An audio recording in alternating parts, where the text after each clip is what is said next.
एक गांव में एक मुर्गा रहता था। वह रोज सुबह सुबह बांग देता।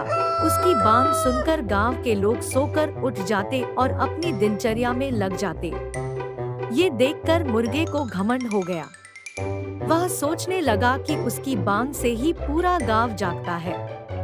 वह बांग न दे तो गांव के लोग सोते ही रह जाएं। वह अपने आप को सबसे महत्वपूर्ण पक्षी समझने लगा और दूसरे पक्षियों को नीचा समझने लगा।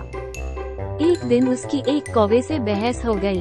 वो उसे भला बुरा कहता हुआ बोला, तू काला कलूटा कौवा किसी काम के नहीं, बेकार में इधर उधर उड़ता रहता है।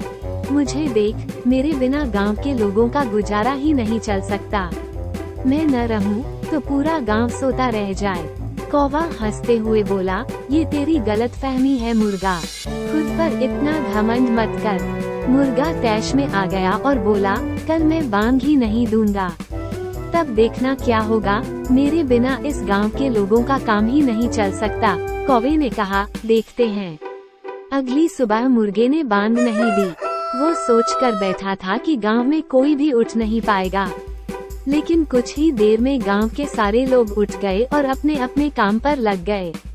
तब कौवा आया और हंसते हुए बोला, आई तेरी अक्ल ठिकाने, किसी की वजह से कोई काम नहीं रुकता, इसलिए घमंड करना छोड़ दे।